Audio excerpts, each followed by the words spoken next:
அதுக்கு தான் நான் பதில் சொன்னேன். ஐயா நான் வேற ஏதாவது சொல்லிடுவேன். அதாவது விவாதம் பண்ற இல்ல இயேசுநாதர் சாட்டையால அடிச்சாரு, சாட்டையால அடிச்சாரு, நீங்க தான் சாட்டையால அடிச்சாரு. ஐயா அப்ப நான் இந்து என்ற எண்ணத்தில் இருக்கிறேன். நான் எப்படி மதவாதத்துக்கு எதிரானவன்? யாராவது சொல்லு,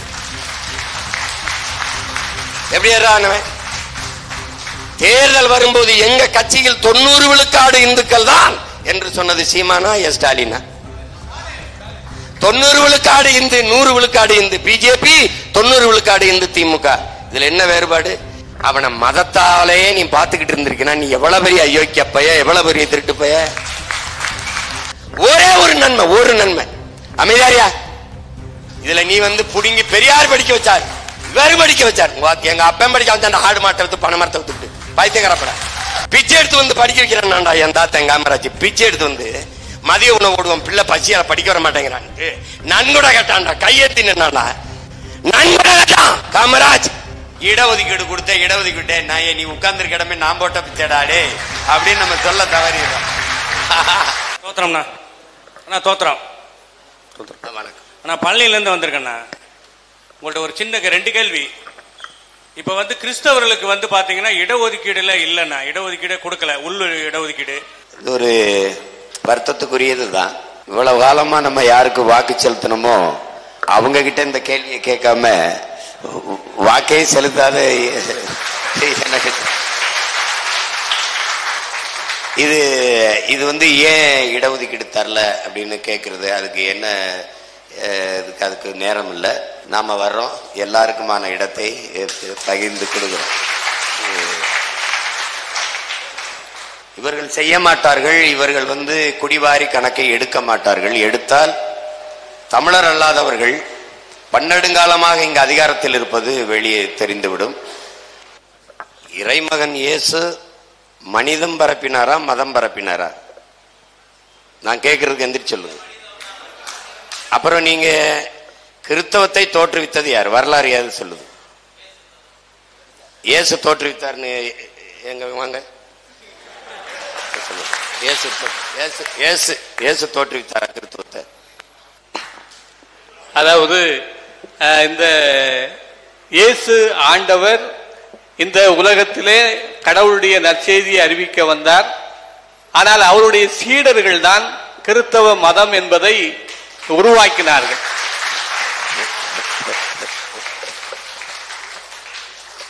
அததான் நான் சொன்னேன். ஐயா சொல்லுங்க.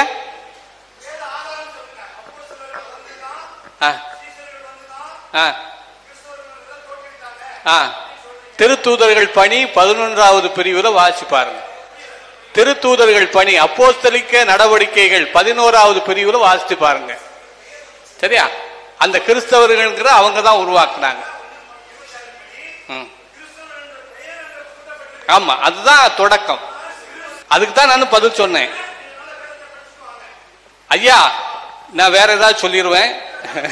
அதாவது விவாதம் பண்ற இல்ல அதுதான் நான் சொன்னேன். உங்களுக்கு பதில் தான் நான் சொன்னேன். யாரு? இயேசுநாதர் சாட்டையால அடிச்சாரு, சாட்டையால அடிச்சாரு, நீங்க தான் சாட்டையால அடிச்சாரு. ஐயா நீங்க தான் கோபப்படுறீங்க. இங்க பாருங்க, இங்க பாருங்க ஐயா, இங்க வாங்க ஐயா, இருங்க இருங்க, நான் பேசுறேன். இங்க பாருங்க, இன்னைக்கு எவ்வளவு தூரம் இந்த கட்சி வளர்ந்துருக்குன்னு நீங்க பாக்கணும். நீங்க இன்னைக்கு சீமான்னு ஒருத்தர் அவனை கூப்பிட்டு பேசுவோம்னு நீங்க வந்திருக்கீங்கன்னா 10 வருஷத்துக்கு முன்னாடி என்னை நீங்க இங்க இந்த இடத்துல கூப்பிட்டு வச்சு கேட்கல. இன்னைக்கு கேக்குறீங்கன்னா அந்த இடத்துக்கு வர்றதுக்கு கொஞ்சம் காலம் ஆகுது. நீங்க சிறிய கட்சி பெரிய கட்சின்னு நீங்க இந்த மதவாத எதிர்ப்புங்கிறத நீங்க புரிஞ்சு வச்சுக்கிறது ரொம்ப தப்பா இருக்கு. இங்க திமுகவே ஒரு பெரிய மதவாத கட்சி என்பதை நீங்க அறியாது திரும்ப திரும்ப பேசிட்டு. நாளைக்கு மாநாடு போடுறேன், மதங்களை விடு மரங்களை நடுன்னு. நீங்க என்னைய தேடாம நீ சிறுபான்மை, இஸ்லாம் நீ சிறுபான்மை, கிறிஸ்தவன் நீ சிறுபான்மைன்னு சொல்றது யாரு? ஐயா ஸ்டாலின். ஸ்டாலின் ஐயா எதை வச்சு உங்களை சிறுபான்மைன்னு சொல்றாரு? நீங்க என்ன கேட்கணும்? நீங்க யாருங்க ஐயான்னு கேட்டிருக்கணும். யாராவது கேட்டீங்களா? இங்க இருக்க ஒரு கிறிஸ்தவன், ஒரு இஸ்லாமிய யாராவது நீங்க யாருங்கயா? நாங்க சிறுபான்மையாயி நீங்க சிறுபான்மையா பெரும்பான்மையா? நீங்கள் சிறுபான்மை அப்படின்னா நான் பெரும்பான்மை. நான் எதுல பெரும்பான்மை? எதுல பெரும்பான்மை? மொழி இனத்திலையா மதத்திலையா? மதத்தால நான் இந்து, நான் பெரும்பான்மை என்ற எண்ணத்தில் தான் அவர் உங்களை சிறுபான்மைங்கிறார். அப்ப நான் இந்து என்ற எண்ணத்தில் இருக்கிற நான் எப்படி மதவாதத்துக்கு எதிரானவன்? யாராவது சொல்லு, எப்படி எதிரானவன்? தேர்தல் வரும்போது எங்க கட்சியில் 90 விழுக்காடு இந்துக்கள் தான் என்று சொன்னது சீமானா ஸ்டாலினா? 90 விழுக்காடு இந்து, 100 விழுக்காடு இந்து பிஜேபி, 90 விழுக்காடு இந்து திமுக. இதுல என்ன வேறுபாடு? அந்த 10 விழுக்காடு தான் கிறிஸ்தவ இஸ்லாமிய, 10 விழுக்காடு வருகிற மைபா சேசாஸ் கிறிஸ்தவன், இந்த இமாயின் முஸ்லீம், இவர் இந்து. அப்படி வருகிற மனிதனை நீ மானுடனா பார்க்காம அவனை மதத்தாலே நீ பார்த்துக்கிட்டு இருந்திருக்கா, நீ எவ்வளவு பெரிய அயோக்கிய பைய, எவ்வளவு பெரிய திருட்டு பைய. நீ என்ன பேசுன? திராவிடம், முற்போக்கு, பகுத்தறிவு, சீர்திருத்தம். இதான் சீர்திருத்தமா? இதா நாங்கள் சாதி மத கோட்பாட்டுக்கு அப்பாற்பட்டவர்கள், மானுடம் போற்றுகிறவர்கள் அப்படின்னு நீ பேசியிருக்கணும். அப்படின்னு நீ பேசியிருக்கணும். கிறிஸ்தவ மக்கள், கிறிஸ்தவ இஸ்லாமிய மக்களுக்கு திராவிட முன்னேற்ற கழகம் செய்த ஒரே ஒரு நன்மையை சொல்லுங்க. நான் இப்படியே எங்க ஊருக்கே போயிடுறேன், அரசியல் செய்யறதை விட்டு. இந்த நிலத்தில் இந்த மண்ணுக்கு மக்களுக்கும் போராடுறது இங்க என்னத்தை கைவிட்டு ஒரு நன்மை, ஒரே ஒரு நன்மை, ஒரு நன்மை. அமைதியாரியா, ஒரே ஒரு நன்மை சொல்லு. உன்னை அச்சப்படுத்தி பயப்படுத்தி உன்னை கோழையாக்குனதை தவிர அவன் சாதிச்சதா இருக்க? நீ என்னதுக்கு பயப்படுற? நீ சிறுபான்மை ஏன் ஏற்ற? யாரு சிறுபான்மை? உண்மையிலேயே ஸ்டாலின் தான் சிறுபான்மை. தொட்டா தீட்டுனா, பார்த்தா தீட்டுனா, வந்தாண்டா ஒருத்தன் பாதி வெள்ளையா இருக்கிற யூகேப்ப எல்லாம் நம்மளை தீட்டா தொட்டா பார்த்து தீட்டுன்றான், போகாதன்றான். முழு வெள்ளையா இருக்கிறேன் வந்து தொட்டான்டா. ஆண்டவருக்கு தோத்திரம்னா ஆமா தோத்திரம்னு போயிட்டான்டா. இதாண்டா மதம், இதாண்டா நடந்தது. நீ படிக்காதேன்னா, நீ படிக்காத, படிக்க கூடாது. படிச்சா காதுல ஈத்த காய்ச்சி ஊத்துறான். நீ அடுத்த ஜென்மத்தில் வாயாலே தின்று வாயாலே மலம் கழிக்கும் மைத்ராச ஜோதிகன் என்ற பேயாக பிறப்பாயினா. அவன் வந்தா வாடா படினா. இந்த நாட்டில் அவன் கட்டிருக்கிற இன்ஸ்டிடியூஷன், மெடிக்கல் காலேஜ், மெடிக்கல் கல்லூரி எல்லாம் கிறிஸ்துவ மிஷினரி கட்டினதுரா. வைத்தியக்கார பயில நான் படித்த கல்லூரி எது? பூரா இஸ்லாமிய பெருமக்கள் கட்டி கொடுத்தது. ஜாகிர் ஹுசேன் கல்லூரி, டாக்டர் ஜாகிர் ஹுசேன் கல்லூரி, இப்ராஹிம் அலி காட்சி கே இப்ராஹிம் அலி உயர்நிலை பள்ளி, அதுல படிச்சவன் தான் இவ்வளவு பேசிட்டு. இதுல நீ வந்து புடுங்கி பெரியார் படிக்க வச்சார், இவரு படிக்க வச்சார். எங்க அப்பன் படிக்க வச்சா ஆடு மாட்டை வித்து பண மரத்தை வித்துட்டு பைத்தியக்காரப்பட எங்க அப்பன் படிக்க வச்சாண்டா. பெரியாய் போயிருக்கு. படிக்காத என் தாத்தன் காமராஜ் படிக்க வச்சாண்டா. இன்னைக்கு நான் படிக்கல, என் பிள்ளைய படிக்கணும்னு நினைச்சாண்டா என் தாத்தன். என் தாத்தன் உங்க பெரியார் கட்டில ஒரு இன்ஸ்டிடியூஷன் சொல்றா, ஒரு எலிமெண்டரி ஸ்கூல் சொல்றா. பிச்சை எடுத்து வந்து படிக்க வைக்கிறான்டா என் தாத்தன் காமராஜ். பிச்சை எடுத்து வந்து மதிய உணவு ஓடுவோம், பிள்ளை பசியால படிக்க வர மாட்டேங்கிறான்ட்டு நன்கொடை கேட்டான்டா. கையெழுத்தி நின்னாண்டா, நன்கொடை கேட்டான் காமராஜ். அந்த நன்கொடைக்கு உங்க பெரியார் கொடுத்த நன்கொடை ஒண்ணு சொல்றான், 100 ரூபா கொடுத்துறான். ஏய் சொல்றா, சும்மா வந்து பேசிட்டு இருக்க. வரலாறு திரும்புதுன்னா இதாண்டா வரலாறு திரும்புதுடா, இதாண்டா திரும்புது. அநீதிக்கு எதிரான புரட்சி தீயை பற்ற வைக்கவே நான் இந்த பூமிக்கு வந்தேன். நான் சொல்லல, இறைமகன் இயேசு. அவர் பற்ற வைத்த புரட்சி தீயை அணைத்தவர்கள் நீங்கள். அந்த தீயை அணைய விடாமல் தொடர்ந்து தூக்கிக்கிட்டு ஓடுகிற மகன் நான். பேசுகிறது சும்மா. அநீதியை கண்டு அச்சம் கொள்ளாமல் துணிந்து எதிர்த்து போராடுகிறவன் எவனோ அவனை உண்மையான ஜிகாத். நபிகள் நாயகம் ஸல்லல்லாஹு அலைஹி வஸல்லம் உண்மையான ஜிகாத். எனக்கு முன்பு என் அண்ணன் பழனி பாபா, அவனுக்கு பின்னாடி அவன் தம்பி சீமா.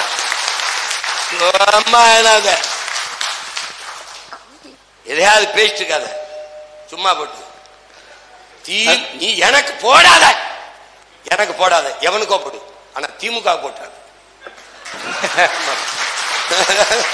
ஐயா முக முத்தவர்கள் மரணத்துக்கு போய் அவர் வீட்டில் துயரம் கேட்டதுனாலேயே ஐயா ஸ்டாலின் எனக்கு கூப்பிட்டு பேட்டி கொடுத்துட்டாருன்னு பேசுற கூட்டம் தான் அது. அது என் தம்பி தான் சொல்லுவான். அத என் தம்பி செல்லமுத்து அனுப்பியிருந்தான். நீ விருந்து காரியங்களுக்கு போகலைனாலும் துக்க காரியத்துக்கு போகணும்னு விவிலியத்துல செய்திருக்குன்ட்டு. படத்தை எடுத்தவர் என்னுடைய தம்பி, தயாரித்தவர்.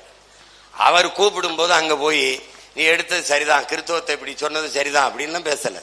ஒரு பங்கேற்றதுனாலே ஒண்ணும் இல்லை. ஐயா இலகணேசன் மரணத்துக்கு நான் போனதுனாலேயே பிஜேபின்னு சொல்லிட்டு இருக்க கூடாது.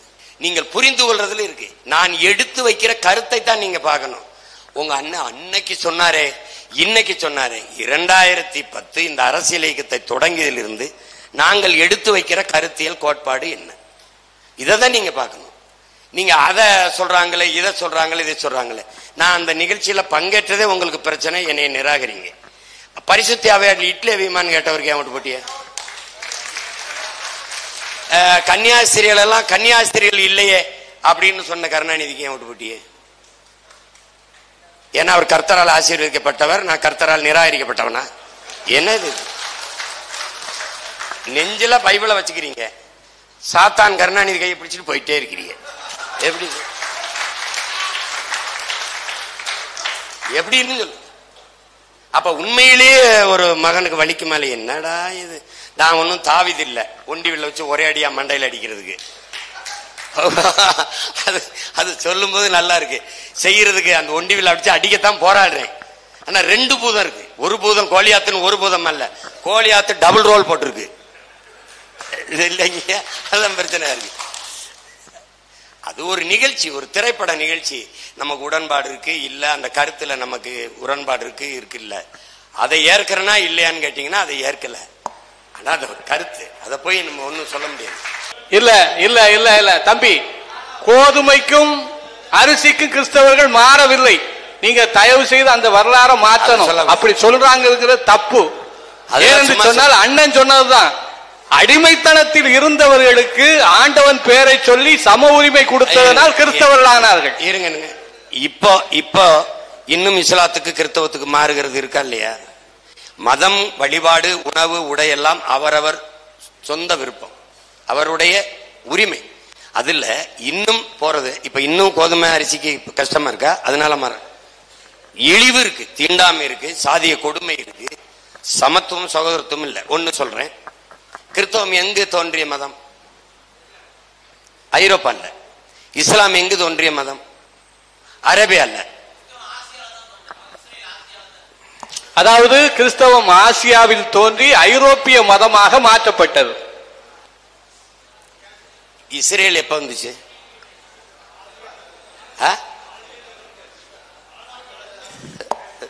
அதாவது ஆதியில இஸ்ரேல்னு சொல்லு இருந்துச்சு, நாடு இருந்துச்சாங்கிறதான் கேள்வி.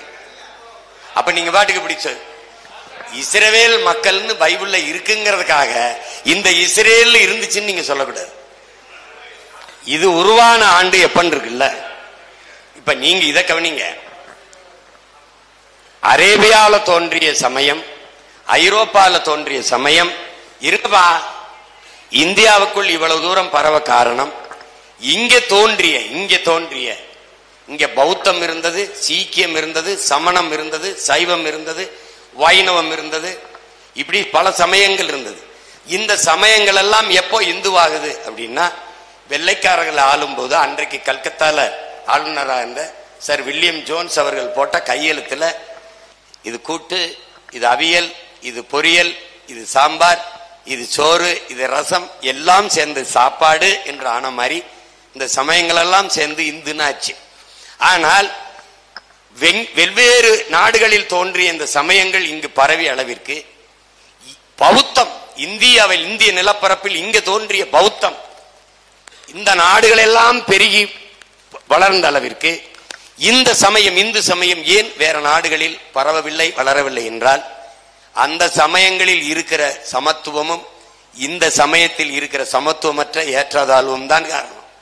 இதைத்தான் அண்ணன் பழனி பாபா இஸ்லாத்தை சொல்லும் போது, இஸ்லாம் not a religion, it's a revolution வார்த்தையை குறிப்பிடுறார். அதை நீங்க கவனிக்கணும். அப்படிதான் நீங்க கிறிஸ்துவத்தையும் பார்க்கணும். ஏற்றதாழ்வுகளை களைய வந்த, ஏற்றதாழ்வு இருக்கிற ஒரு சமூகத்தில் அதற்கு எதிர் புரட்சியாக வந்த ஒரு சமய புரட்சி தான் இந்த சமயங்கள். அதை நீங்க அதனாலதான் இது இவ்வளவு வேகமாக பரவுச்சு. மற்ற சமயங்களில் இல்லாத மானுடம், உயிர்மை, நேயம் இதெல்லாம் தான் இதுக்கு காரணம். அதை நீங்க விளங்கணும். அதை புரிஞ்சுக்கிட்டீங்கன்னாவே இந்த கேள்விக்கு பதில் கிடைக்கும். இல்ல அதுல நீங்க அதை நம்ம தெளிவுபடுத்திக்கணும். அவங்க சொல்லும் போது திராவிடம் தான், இந்த திமுக தான் கிறிஸ்தவர் இஸ்லாமியருக்கு பாதுகாப்பு பாதுகாப்பு என்று சொல்றதுல ஒண்ணு நீங்க விளங்கணும். பன்னெடுங்காலமா அவங்க குடும்பத்தை பாதுகாத்து வச்சிருக்கிறது, அந்த கட்சியை அதிகாரத்தில் வச்சு பாதுகாக்கிறது நாம தான், கிறிஸ்தவ இஸ்லாமிய மக்கள் தாங்கிறது. இந்த வாக்கு அவங்களுக்கு வலுவான அடித்தளமா இருக்கு. அந்த மக்கள் திடீர்னு மாறி போடுவாங்கங்கிற எண்ணம் அவங்களுக்கு இல்ல. ஏன்னா அவங்களுக்கு எப்படி வருதுன்னா, இவங்களுக்கு ஒரு வழியில நமக்கு தான் போடுவாங்கிறத பிக்சட் டெபாசிட்ல வங்கியில போட்டது மாதிரி அந்த 18 விழுக்காடு வாக்கு அவங்களுக்கு உறுதி செய்யப்பட்டதுனால அவங்க இதை திரும்பி திரும்பி பெற்றுக்கிறாங்க. உண்மையிலேயே உண்மை என்னன்னா, நாம தான் அவங்களுக்கு பாதுகாப்பு. அதை நீங்க சொல்லணும். நீ யாரு முதல்ல, நீ என்னைய பாதுகாக்கிறதுக்கு? நீ யாரு? உன்னையே நான் தான் பாதுகாத்து வச்சிருக்கேன். இடஒதுக்கீடு கொடுத்த இடஒதுக்கீடு நான் நீ உட்கார்ந்து இடமே நான் போட்ட பிச்சடாடே அப்படின்னு நம்ம சொல்ல தவறிடுறோம். அதுல அந்த பிரச்சனை தான் இங்க இருக்குது. ஆனா இப்போ கிறிஸ்தவ மதத்துல கட்டாய மத மாற்றம் நடைபெறுதுன்னு பல இடங்கள்ல நடைபெறுது. அது குறிப்பிட்ட இவங்க பண்றாங்க, அவங்க பண்றாங்க, குறிப்பிட்ட குழுவினர் பண்றாங்க. இதனால என்ன நடக்குதுன்னா, மற்ற மதத்துக்காரங்க நம்மளை பார்க்கும்போது ஒரு வெறுப்புணர்வோட பார்க்குறாங்க. இது எப்படின்னா, ஒரு பொருளாதாரத்தில் பின்தங்கி உள்ள ஒரு குடும்பத்தில் போய் இவங்க பேசி அவங்களுக்கு ஒரு உதவியை பண்ணி அவங்கள கட்டாயமாக மதம் மாற்றம் பண்ணுறாங்க. நானும் ஒரு கிறிஸ்தவ மதத்தை சேர்ந்தவன் தான். ஆனால் இது பெரிய வருத்தத்தை ஏற்படுத்துது. இதை நீங்கள் ஆதரிக்கிறீங்களா இல்லை எதிர்க்கிறீங்களா? இது இல்லை, நான் காமிக்கிறேன்.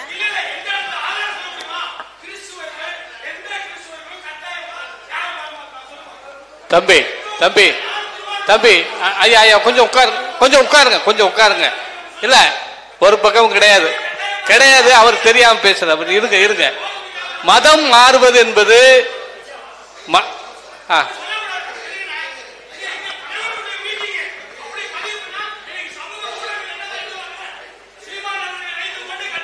நான் பேசுறேன்.